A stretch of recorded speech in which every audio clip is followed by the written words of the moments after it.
Okay, so if you've ever, like, wished your post-workout shake tasted less like, well, chalk and maybe more like actual candy, your fitness goals might have just gotten a really interesting flavor boost. We're diving into sources today talking all about this big collision in the supplement world, the Ghost Sour Strips protein. Exactly. Yeah, we're going to take a deep dive into this one. It's definitely high performance, but also high novelty.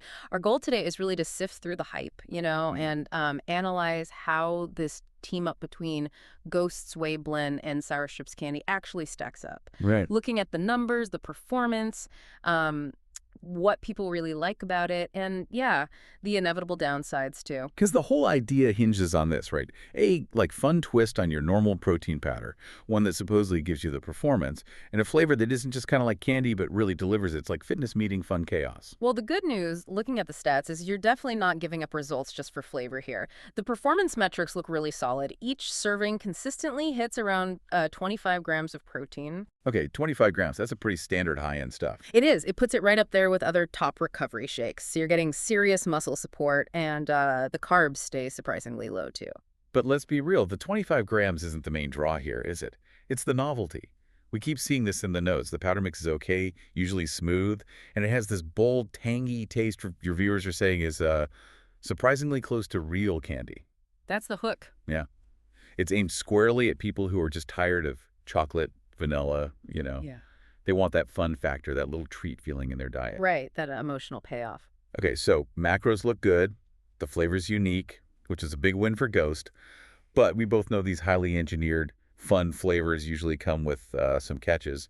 What are the sources pointing to as the actual downsides? Yeah, that's where it gets more critical. Performance is solid, yes, but the trade-offs are definitely there. First off, multiple reports mention that while the flavor is authentic, it's also, yeah, very sweet. Almost aggressively sweet for some. Okay. Yeah, So maybe not for everyone. probably not. And second, you are paying more. The price point is consistently flagged as being higher than your average whey powder. But hang on, isn't that just kind of expected with these big brand collabs? Like, is the price crazy high or just premium? It's a bit of both, really. You're paying for the ghost quality, sure, but also the sour strips license, the R&D to nail that specific flavor. And let's not forget, to get that taste, you're looking at artificial sweeteners and flavors. That's just a non-starter for some people. Yeah, the purity angle. Ooh. And we also saw some notes about, like, physical reactions, Yeah, actual user experience stuff. we did. Minor stuff, mostly, but worth noting. While most people seem fine, a small group did report some mild digestive discomfort, and others mentioned it didn't always mix perfectly, sometimes leaving clumps, which, for a premium product, that's a bit disappointing. All right, right. So turning to the actual customer reviews, it feels like there are two distinct camps forming here. The positive ones. They absolutely rave about it.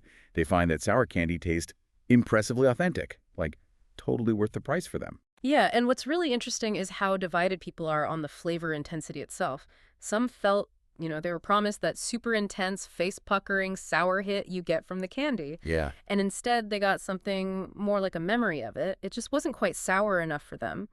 Then others, as we said, just found it overwhelmingly sweet. Connect that back to the price. Right, and you can see why some might feel a bit let down if the flavor wasn't exactly what they expected for that premium cost. Exactly. So putting all this feedback together, the sources seem to suggest that overall, Ghost Sour Strips protein is, legit. It's a flavorful premium choice. It delivers that 25G protein while tasting like a treat. So for people who put enjoyment first, it's a really strong option. And if you zoom out a bit, the bigger picture here is how Ghost tapped into something. They saw that for a certain type of customer, that emotional hit from novelty and real candy flavor, it just outweighs concerns about price or maybe artificial ingredients. It's not just fuel, it's marketed as an experience. So what's the bottom line then? It sounds like the main trade-off is you pay more, maybe quite a bit more, for this blast of fun flavor.